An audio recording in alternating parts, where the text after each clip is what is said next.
Bonjour, c'est Ursule encore. Soyez bénis. Donc voilà, aujourd'hui on est le 12 janvier 2018 et j'ai un message du Seigneur pour nous tous.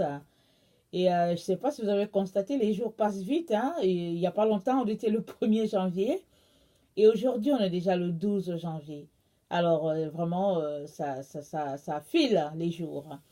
Et ça nous rapproche de plus en plus du moment où on va voir notre roi, notre Messie. Donc voilà. Alors, heureux sabbat pour tous ceux-là qui observent le sabbat. Vous savez que le sabbat commence le vendredi en soirée et ça finit le samedi en soirée. Donc voilà. Alors, je sais que pour plusieurs chrétiens aujourd'hui, le sabbat est devenu dimanche et ils se reposent, ils ont pris dimanche comme leur jour de repos. Alors, moi je pense que le sabbat devrait être observé par vraiment les enfants de Dieu, parce que quand on lit les Écritures, quand on lit les 10 commandements, écoutez, Dieu s'est reposé le septième jour. Et le septième jour, ce n'est pas dimanche. Le septième jour, c'est samedi. Alors, quand bien même tu irais à l'église les dimanches, n'oublie pas que Dieu dit d'honorer le septième jour. Il dit vraiment à ce jour-là, Dieu s'est reposé et que toi aussi tu dois te reposer de tout ton ouvrage. Ça, c'est important. C'est important d'observer ce jour de repos-là et de venir dans la présence de Dieu et lui présenter tous nos hommages et puis toute notre reconnaissance. Parce que c'est un jour que Dieu a agréé. Il a dit c'était bon et puis il s'est reposé. Donc voilà, maintenant, si tu es quelqu'un qui travaille les samedis, bon, là aussi, le Seigneur, il voit tout ça et puis bon, il va pas te tenir rigueur parce que, par exemple, tu n'observes pas ça. Mais si tu es vraiment capable de respecter ce jour-là, de le mettre à part, alors ce serait bien, ce serait bien. Et puis bon, ça ne te ferait pas du mal si tu veux dimanche aussi mettre ce jour-là de repos à côté. Tu auras 2 jours, 48 heures pleins dans la présence du Seigneur. Il n'y a rien de plus extraordinaire.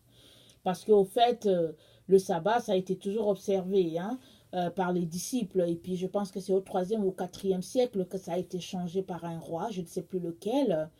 Et même tous les chrétiens qui se sont opposés ont subi, plusieurs sont morts. C'était vraiment des moments difficiles parce que, au fait, bon, ils ont voulu changer tout simplement. C'est que Dieu a établi, mais je crois que quand on est enfant de Dieu, on ne peut pas, par exemple, respecter un commandement et ne pas respecter l'autre. Alors, donc c'est ça. J'aimerais vraiment nous encourager. Du mieux que nous pouvons, j'aimerais nous encourager à observer le sabbat parce que c'est très important. C'est un temps de recueillement dans la présence de Dieu. Donc voilà. Alors, aujourd'hui, nous sommes le 12 janvier, comme je venais de dire. Alors, j'ai eu un message que le Seigneur m'a donné aujourd'hui à 3h13 du matin. Et c'est un message qui m'a demandé de faire des fouilles. Alors, alors le Seigneur m'a réveillé et puis bon, il m'a réveillé et puis ben, j'ai couru chercher mon bic, mon stylo, s'il vous plaît. Alors, c'était juste une petite phrase. Voici, j'ai ordonné à une veuve de te nourrir. Alors, donc, j'ai pris note et quand j'ai fini de noter, vous savez, quand on se réveille du sommeil, on est toujours entre deux, hein. Quand j'ai fini de noter, euh, j'ai commencé à entendre famine, famine, famine dans mon cœur. Alors c'était vraiment fort. Et puis là, je savais que ah, Dieu veut parler de famine. Et j'ai pris quelques minutes pour un peu me retrouver. Et là, le Seigneur a insisté. Élie, Élie, Élie. Alors là, j'ai su, c'était le prophète Élie. Alors ce que j'ai fait, donc j'ai noté tout ça. Et à mon réveil, le Seigneur m'a demandé d'aller regarder dans ma Bible. Alors, donc j'ai pris le temps d'aller fouiller ma Bible. J'ai vraiment fait en tout cas, un brief là au niveau de ma Bible. Et ce qui est bien, c'est qu'aujourd'hui, avec Internet, on peut facilement avoir certaines références qu'on cherche. Alors, Donc, j'aimerais qu'on lise 1 Roi 17, le verset 8 au verset 16. Je vais lire. Ça dit ceci. Alors la parole de l'Éternel lui fut adressée en ces mots. Lève-toi, va à Sérepta, qui appartient à Sidon, et demeure là. Voici, j'y ai ordonné à une femme veuve de te nourrir. Il se leva et il alla à Sérepta. Comme il arrivait à l'entrée de la ville, voici, il y avait là une femme veuve qui ramassait du bois. Il l'appela et dit, va me chercher, je te prie, un peu d'eau dans un vase afin que je boive. Et elle alla en chercher. Il l'appela de nouveau et dit, apporte-moi, je te prie, un morceau de pain dans ta main. Et elle répondit, l'Éternel ton Dieu est vivant. Je n'ai rien de cuit. Je n'ai qu'une poignée de farine avec un pot et un peu d'huile dans une cruche. Et voici, je ramasse 2 morceaux de bois, puis je rentrerai et je préparerai cela pour moi et pour mon fils. Nous mangerons, après quoi nous mourrons. Élie lui dit, ne crains point. Rentre, fais comme tu as dit, seulement prépare-moi d'abord avec cela un petit gâteau et tu me l'apporteras. Tu en feras ensuite pour toi et pour ton fils. Car ainsi parle l'Éternel, le Dieu d'Israël. La farine qui est dans le pot ne manquera point et l'huile qui est dans la cruche ne diminuera point jusqu'au jour où l'Éternel fera tomber de la pluie sur la face du sol. Elle alla et elle fit selon la parole d'Élie, et pendant longtemps, elle eut de quoi manger, elle eut de quoi manger, elle et sa famille, aussi bien qu'Élie.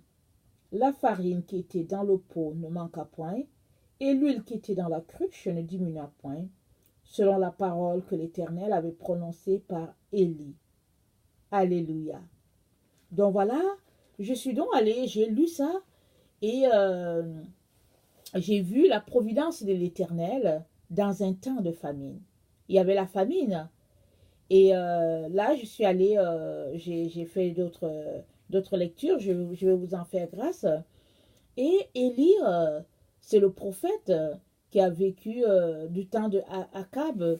Et puis, attendez, il faut que je regarde le nom de l'autre roi, parce que, vous savez, souvent, il y a des noms assez compliqués. En tout cas, je ne le vois pas, j'avais noté ça pourtant. En tout cas, Élie, c'est le prophète qui a vécu du temps du roi Akab, et puis un autre roi, je pense c'est Azal ou bien quelque chose comme ça. Et ces 2 rois-là, ils n'ont pas marché selon Dieu. Ils ont fait ce qui n'est pas bien aux yeux de l'Éternel. Ils ont adoré d'autres dieux, et ils ont amené le peuple à adorer aussi d'autres dieux, si bien que le Seigneur n'était pas content d'eux. Et Élie, c'est sous le règne d'Akab que Élie a égorgé ces prophètes qui n'étaient pas des vrais prophètes, les prophètes de Baal. Et aussi, c'est sous le règne d'Akab que Élie a prononcé ce jugement-là de famine sur la terre. Et pendant 3 ans et demi, il n'a pas plu. Alors, c'était donc un temps de sécheresse sur la terre. Et bon, maintenant, pourquoi est-ce que Dieu a envoyé Élie vers la veuve de Sérepta? Parce que dans Luc 4, le verset 26, ça dit que il y avait aussi des veuves en Israël. Mais Dieu a envoyé plutôt Élie vers la veuve de Sérepta. Alors, quand le ciel ne donnait point de pluie, Élie donc fut dirigé vers cette femme-là qui l'a nourrie et qui s'en est occupée. Dieu a pourvu. Dans un temps de famine, Dieu a pourvu. Alors, Dieu nous annonce qu'il y a la famine qui arrive. Et la question, elle est celle-ci pour toi. Est-ce que tu t'es apprêté? Est-ce que tu es prêt? Ou bien est-ce que même dans ta tête, tu penses que ce temps-là peut exister? Par exemple, si on est quelqu'un qui vit, par exemple, dans les pays des pays en voie de développement, on peut penser que c'est des choses qui peuvent arriver. Parce que souvent, on voit qu'il y a de la guerre, il y a la sécheresse. Et on n'imaginerait jamais quelque chose comme ça dans un pays occidental. Mais si le Seigneur dit qu'il y a des temps difficiles qui arrivent et qu'il y a la famine, c'est certainement parce que lui, il sait comment ces choses-là vont se passer. Il nous demande de nous préparer et il est important qu'on s'y prépare et puis qu'on demande à l'Éternel de nous diriger, de nous montrer comment faire. Parce que, au fait, ce n'est pas facile. C'est pas facile d'avoir une information comme ça et puis de dire, bon, ok, il y a la famille qui arrive et puis bon, il faut que je fasse ceci, il faut que je fasse cela. Donc, souvent, c'est assez compliqué. Il faut aller dans la présence de Dieu. Mais moi, je peux déjà vous dire que vous pouvez acheter des denrées non périssables. Vous pouvez en garder chez vous et vous pouvez faire de la place dans vos maisons. C'est important d'avoir de l'eau parce que de toutes les manières, on est dans l'époque où on va vivre Apocalypse. Apocalypse, ce n'est plus Apocalypse qu'on racontait il y a 30 ans, il y a 20 ans. On est vraiment dans le temps où Apocalypse va se dérouler sous nos yeux, avec nous, comme à l'intérieur. Je veux dire, on va voir tout ça devant nos yeux. Alors, il est donc important qu'on puisse aller voir Dieu, puisque nous sommes ses enfants, et il a des consignes à nous donner. Et il va nous dire quoi faire. Et ce matin, quand on en parlait, mon mari me disait, mais est-ce que toi, tu penses on a assez de vivre à la maison pour vivre, de vivre à la maison pour pouvoir tenir pendant un certain temps.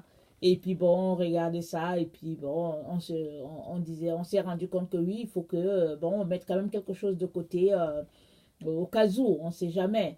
Mais le Seigneur nous annonce et il nous dit qu'il y a la famine qui arrive. Maintenant, la question, elle est celle-ci. Est-ce que la famine, elle sera comme du temps de Élie? Et voilà, j'ai retrouvé le nom du roi. C'était le roi Akab et puis le roi Ahazia. Le roi Ahazia. Donc voilà. Alors, pendant que Élidon a exercé son ministère prophétique en Israël, il y avait donc ces rois-là, Akab et puis Ahazia, qui étaient rois. Parce qu'après Akab, il y a eu Ahazia. Alors, pendant 3 ans et demi, le ciel fut fermé parce que le jugement de Dieu avait frappé Israël. Et maintenant, quand je suis allée regarder Élie, puisque comme je vous ai dit que le Seigneur a insisté sur le nom Élie, il a insisté, je suis allée regarder Élie. Qu'est-ce que la Bible dit d'Élie? La Bible dit que Élie va encore venir au temps de Jésus. C'est ça qui a été dit. Et là, effectivement, quand Jésus était là avec ses disciples, les disciples ont demandé à Jésus, mais n'est-ce pas que c'est dit qu'Élie devait venir? Jésus a dit oui, mais il est déjà venu, on ne l'a pas reconnu. Et c'était Jean-Baptiste. Parce que l'esprit d'Élie a reposé sur Jean-Baptiste. Jean-Baptiste est venu pour préparer le chemin du Seigneur. Il est venu, il a dit, aplanissez les sentiers. Et il a crié dans le désert, demandant aux gens de quitter leur péché et de venir à la rencontre de leur Dieu, de laisser aller toute abomination. Et il baptisait dans le désert, il baptisait d'eau. Et c'est comme ça aussi que Jésus allait vers Jean-Baptiste pour être baptisé. Et Jean-Baptiste a refusé quand il a vu la colombe, l'esprit descendre comme une colombe. Il a dit non, c'est à moi de me faire vraiment baptiser par toi. Jésus a dit non, laisse faire que la parole s'accomplisse. Donc voilà, donc Élie a été prophétisé, il devait venir du temps de Jésus, donc il est venu en la personne de Jean-Baptiste. Mais dans Malachie 3, versets 23 à 24, ou bien dans Malachie 4, parce qu'il y a d'autres personnes qui ont Malachie 4. Moi, dans ma Bible, j'ai plutôt Malachie 4, je pense à partir du verset 5, je pense. Donc, moi, je vais lire dans Malachie 4, et puis pour qu'on puisse entendre ce que la parole de Dieu dit de Élie qui va venir en ce temps-là. Alors, je lis Malachie 4, le verset 5. Voici, je vous enverrai Élie, le prophète, avant que le jour de l'Éternel arrive, ce jour grand et redoutable. Il ramènera le cœur des pères à leurs enfants et le cœur des enfants à leurs pères, de peur que je ne vienne frapper le pays d'interdit. Donc voilà, alors avant que ce jour terrible s'amène, Élie sera là.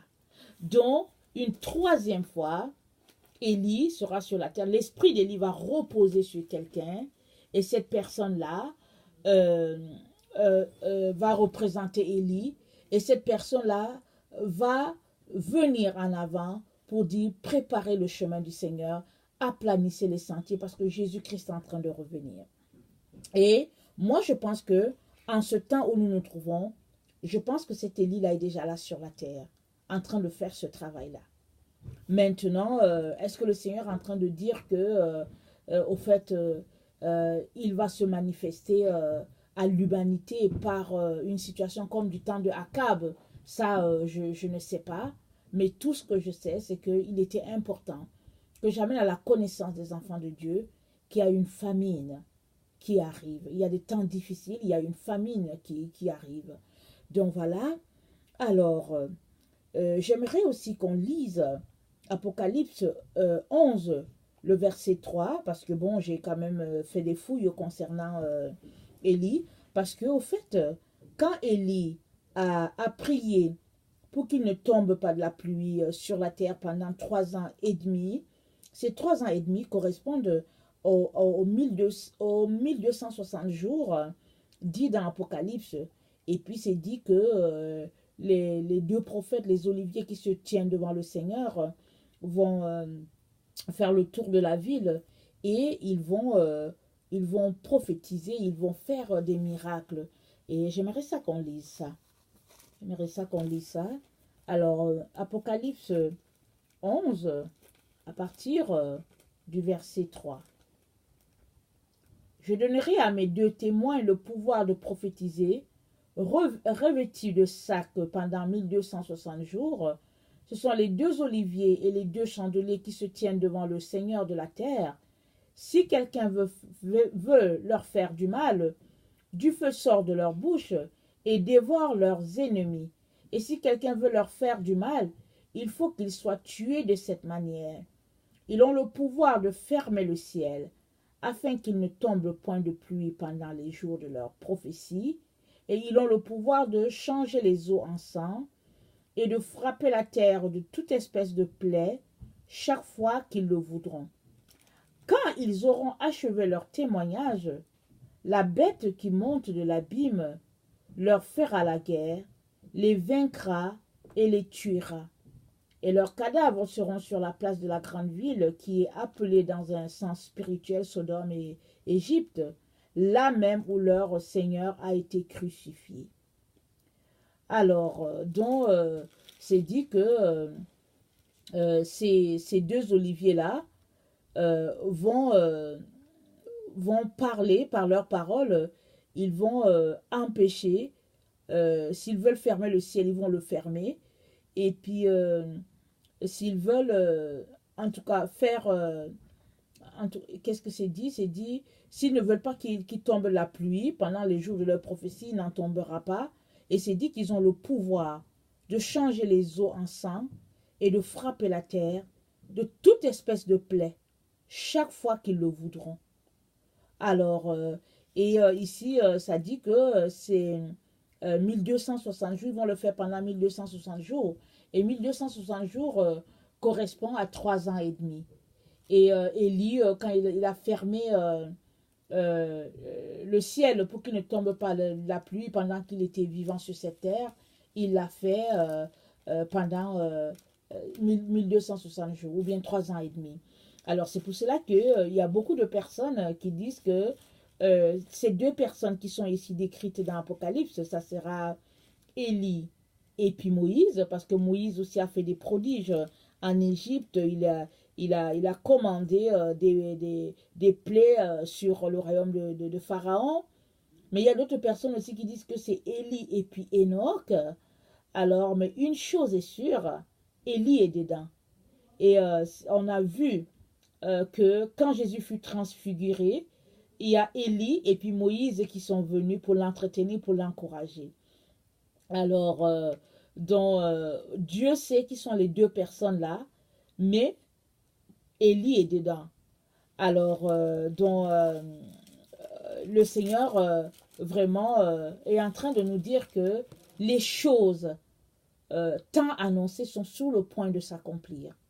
Et il y aura des moments difficiles sur la terre et les enfants de Dieu vont passer à travers ces moments-là qui ne sont pas des moments évidents, surtout pour nous qui vivons dans une certaine aisance. Parce qu'aujourd'hui, quand tu veux quelque chose, tu te lèves, tu vas dans le centre commercial, tu achètes ton lait, tout ce que tu veux. Mais il n'en sera pas toujours ainsi. Rappelons-nous que tous ceux-là qui ne voudront pas prendre le signe de la bête, ils ne pourront pas acheter, ils ne pourront pas vendre, ils ne pourront rien faire. Alors, vous imaginez que si ces personnes-là n'ont rien à la maison pour manger, alors ils ne peuvent attendre que le miracle, qu'il y ait un miracle qui vienne du ciel, que Dieu fasse tomber la manne du ciel. Et sinon, ils ne pourront rien faire. Ils ne pourront pas parce que les autres qui n'ont pas le Seigneur vont se réjouir. Ils auront leur signe sur eux. Ils pourront acheter, vendre, faire tout ce qu'ils voudront. Mais ceux-là qui appartiennent au Seigneur seront tout simplement privés de participer. Parce qu'on va te dire que si tu veux acheter, alors on va prendre le signe là. Et les enfants de Dieu qui sont allumés vont se rendre compte que non, non, non, non, moi je ne veux pas ça.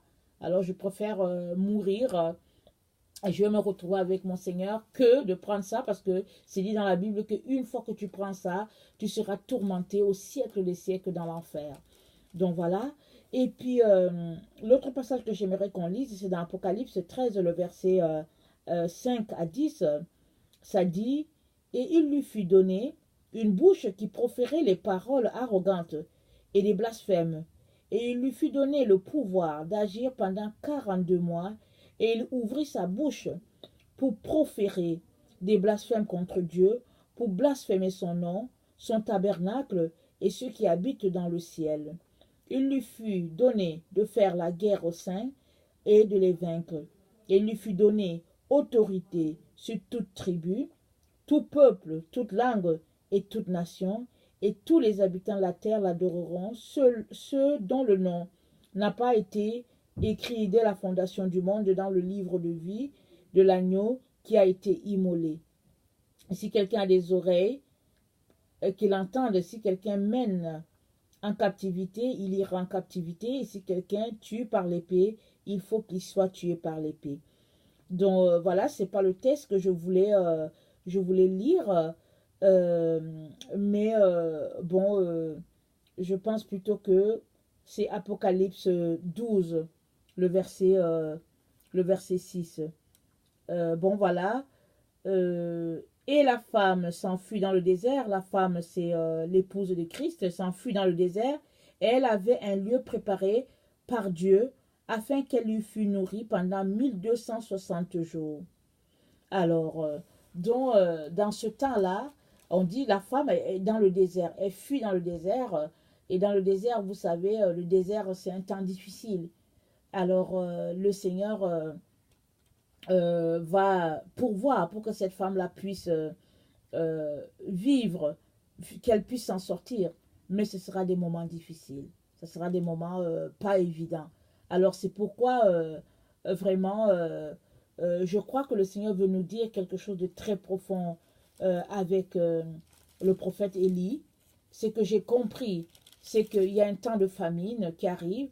C'est que j'ai compris, c'est que Élie sera là bientôt. Il revient, il est là. C'est-à-dire que bientôt, on entendra parler de lui. Si déjà le Seigneur ne nous a pas révélé qu'il est déjà sur la terre, parce qu'Élie est déjà sur la terre. Il est déjà sur la terre, il est déjà en train de faire ce travail-là, disant aux gens de se repentir, parce qu'il est en train de préparer le chemin afin que le Seigneur fasse son entrée. Alors, donc c'est ça. Et maintenant, quand il était sur la terre, pendant 3 ans et demi, il n'a pas plu. C'était un temps de famine, c'était un temps de sécheresse, au point où lui-même qui a prononcé la parole a dû marcher jusqu'à Sérepta pour être nourri par une veuve. Alors, cette partie-là nous prouve que oui, Dieu a pourvu, Dieu va pourvoir pour ses enfants, mais il est important qu'on ait la connaissance qu'il y a la famine qui arrive et qu'on puisse se préparer. Et dans le livre d'Apocalypse, c'est dit que, on vient de le lire, au fait, on vient de le lire dans, je pense, Apocalypse 11, c'est dit que ils ont le pouvoir de changer les eaux en sang et de frapper la terre de toute espèce de plaie chaque fois qu'ils le voudront. Écoutez, mes frères et mes sœurs, si les eaux sont changées en sang, on va boire comment? Vous ne pouvez pas boire de l'eau. Tout est pollué. Et tous ceux-là qui boiront cela, ils vont mourir. Donc il est donc important qu'on puisse avoir de l'eau à la maison. Il est important qu'on puisse remplir des bidons d'eau, qu'on puisse garder ça, parce que l'eau c'est important. Quand on est en hiver, souvent on a l'impression qu'on ne veut pas de l'eau, mais en été, on a vraiment besoin d'eau. On a besoin d'eau. Et si dans les centres commerciaux, on ne peut pas, par exemple, acheter, alors voilà, ce sera un peu compliqué. Donc, essayons de faire notre possible pour arrêter de gaspiller l'argent que nous avons. Et puis, essayons de mettre de côté des denrées, d'acheter des choses qu'on peut garder, qu'on sait que ça va rester longtemps. Parce que, on en aura besoin. Les gens qui sont, par exemple, en Afrique, bon, ils ont leur parcelle et puis il n'y a pas de problème d'hiver ou quoi que ce soit. Ils peuvent cultiver, ils peuvent se trouver des semences cultivées. Mais les gens qui sont en Occident, les gens qui sont dans certains pays où il y a la neige, ils ne peuvent rien faire. Peut-être qu'il y a certains qui peuvent cultiver dans leur sous-sol. Et puis, moi, je ne sais pas comment ils peuvent s'organiser. Mais toujours est-il que le Seigneur nous encourage vraiment à pouvoir nous préparer, à pouvoir mettre de côté certaines choses qui sont essentielles pour une survie. Alors, donc voilà. Alors, donc, j'aimerais écouter, nous rappeler que Jésus-Christ arrive. On est vraiment dans le temps où notre Seigneur va faire son entrée sur cette terre. Il ne va pas descendre, mais il va venir chercher son église, son épouse. Et le temps où il va poser les pieds, ce sera en Israël, quand il va venir et qu'il va combattre pour défendre la nation d'Israël. Et la Bible dit que des quatre coins de la terre, les anges vont rassembler ceux-là qui seront restés. Et puis ils vont les rassembler. Et puis bon, ils vont se retrouver avec leur Seigneur, leur Maître, leur époux. Mais avant que ces temps-là arrivent, il y aura des moments difficiles sur la terre. Et il y aura des moments d'épreuve. Et il y a beaucoup de personnes qui vont mourir. Et il y a d'autres qui vont vivre, mais ce ne sera plus cette vie-là qu'on voit là aujourd'hui. C'est sûr qu'il y a beaucoup de personnes, quand ils entendent un langage comme ça, ils ne croient pas. Et puis d'autres refusent de croire tout simplement parce qu'ils disent que non, je ne peux pas croire que, au fait, le monde va s'écrouler comme ça, et puis comme un château de cartes, et puis tout va s'écrouler. Et parce qu'ils veulent continuer de vivre. Et justement, c'est pourquoi Jésus dit que celui qui perdra sa vie la retrouvera, mais celui qui ne veut pas perdre sa vie, qui veut vivre, celui-là vraiment il va la perdre.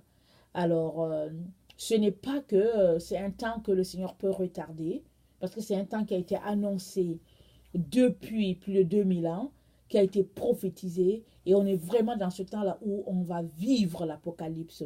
Alors, il y a des gens qui se mettent à prier pour que le moment soit, que ça aille loin et tout, mais ce n'est pas ce type de prière qu'il faut faire. Il faut plutôt faire le type de prière où on demande au Seigneur, Seigneur, comment est-ce que je peux me préparer? Seigneur, est-ce que tu peux me dire à peu près dans quel temps on est dans la prophétie? Comment est-ce que je peux m'apprêter avec ma famille? Alors, dans 1 Thessaloniciens 5, je pense que l'apôtre Paul a dit qu'il ne faut pas qu'on se laisse troubler comme si le jour du Seigneur était déjà là. Il dit avant cela, il faut que l'apostasie se passe. Et l'apostasie, c'est quoi? C'est les chrétiens qui abandonnent la foi, qui déconnectent. ou bien qui vivent, qui sont quand même encore des chrétiens, mais qui ne sont plus attachés vraiment à la foi telle que, à la parole de Dieu telle que décrite par le Seigneur. Donc, il y a des évangiles de prospérité, il y a l'évangile où, au fait, on fait ce qu'on veut, et puis Dieu est un Dieu gâteau, et puis tout ça, ça fait partie de l'apostasie. Et l'apôtre Paul a dit qu'il faut d'abord que ces choses-là arrivent, avant qu'on commence à lever la tête pour dire que tiens, on dirait que le temps du Seigneur est là. Et effectivement, ce temps-là a déjà commencé à arriver depuis des années. Et qu'on est vraiment dans le summum de ça où il y a plusieurs personnes qui chutent, qui tombent. Et puis tu regardes, tu dis non mais c'est pas possible. C'est pas croyable. Qu'est-ce qui se passe? Mais pourquoi c'est comme ça? Pourquoi est-ce que on commence à voir que nous sommes dans le temps de l'apostasie? C'est parce que on reste fidèle aux Écritures. Quand tu restes fidèle aux Écritures, tes yeux peuvent s'ouvrir et tu peux voir que, ah, celui-là, il enseigne des hérésies. Mais si tu ne restes pas fidèle aux Écritures, tu ne sauras pas forcément. Si ce que la personne est en train de dire, c'est quelque chose d'hérétique ou bien si c'est quelque chose que la Bible enseigne. Alors, je crois vraiment que on est vraiment dans ce temps-là, le temps de l'apostasie, où il n'y a plus d'amour entre les frères et sœurs, et où vraiment les gens vivent pour eux-mêmes, et ils vivent pour l'amour de l'argent, l'amour du monde et tout. Et l'apôtre Paul, qui nous a mis en garde, nous a donc donné de réaliser qu'au fait, on est dans ce temps-là. Ce temps qui nous annonce la venue de notre Seigneur, parce qu'il a dit que le fils de perdition, il faut qu'il paraisse. Et à ce moment-là, cette heure où nous sommes là, c'est sûr et certain que l'Antichrist est déjà là, bien identifié, le faux prophète bien identifié, il est là sur la terre, prêt à prendre le contrôle de ce monde-là. Ils attendent juste ça pour pouvoir vraiment faire du mal au peuple de Dieu. Alors, dont tu ne peux pas, toi qui es enfant de Dieu, vivre en ignorant toutes ces choses-là. Tu ne peux pas continuer d'aller travailler, aller faire tes activités comme si cela n'existait pas. Alors moi, j'aimerais t'encourager à aller lire. Vas-y, prends ta Bible et lis. Et lis, passe le temps devant le Seigneur, dis-lui de te parler. Et je ne te demande pas de passer le temps sur Internet, parce qu'il y a des gens qui passent vraiment toute leur journée sur Internet pour finalement, au fait, se rendre compte qu'ils ont gaspillé le temps, au fait.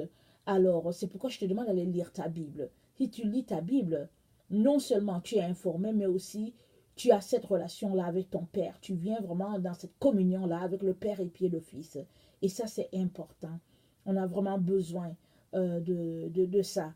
Alors, pour revenir à ce que je voulais que tu saisisses, c'est que on est dans les temps de la fin. Et j'aimerais, je te supplie, toi qui m'écoutes, de ne pas prendre la parole que je te donne à la légère. Je t'encourage vraiment à prendre du temps devant le Seigneur chaque jour et lui demander de te parler afin de t'assurer vraiment que, au fait, tu ne passeras pas à côté de l'essentiel quand Jésus sera là. Maintenant, si tu es quelqu'un qui ne connaît pas le Seigneur, j'aimerais aussi te dire qu'il n'y a pas de salut en dehors de Jésus. Oui, on nous enseigne qu'il y a plusieurs religions sur la terre. Et la religion, ce n'est que Satan, au fait. Parce que Satan, c'est lui qui crée les religions. Et parce que même la religion chrétienne ne peut pas te sauver. Si tu es pratiquant de religion chrétienne, elle ne peut pas te sauver. La seule personne qui te sauve, c'est Jésus. Et c'est une relation avec lui. Il s'agit de la relation. Il ne s'agit pas de la religion. Alors, si tu connais Jésus, si tu as fait de lui ton maître et ton Seigneur, alors c'est que tu as la vie éternelle, tu seras sauvé. Mais si tu ne fais pas de Jésus ton Seigneur, alors toi qui m'écoutes, tu n'auras pas la vie éternelle, tu iras en enfer. Et je suis sûre que si tu es pratiquant d'une religion, c'est parce que tu crois en un paradis, tu crois en un enfer, et tu crois que c'est par exemple en suivant telle religion que tu auras ce paradis-là. Mais moi, je viens te dire que non, ce n'est pas dans la religion que tu auras le paradis, mais c'est en relation avec Jésus. J'aimerais t'encourager à aller prier le Dieu que tu pries déjà, pour lui demander où se trouve la vérité. Dieu va se révéler à toi. Mais si tu es quelqu'un qui aime les défis, alors je t'encourage à aller lire la Bible. Et je te dis que tu seras vraiment émerveillé. d'avoir entre les mains la parole de Dieu, d'avoir entre les mains la lettre d'amour du Père pour toi. Alors, donc, c'est ça. Alors, vraiment, encourageons-nous et ne lâchons pas. S'il vous plaît, lisons la Bible, et puis prenons du temps pour prier, s'il vous plaît. Vraiment que le Seigneur vous bénisse, qu'il vous renouvelle, qu'il vous fasse voir combien vraiment il vous aime et que vraiment sa gloire puisse resplendir sur vous. Au nom de Jésus, soyez bénis. Merci.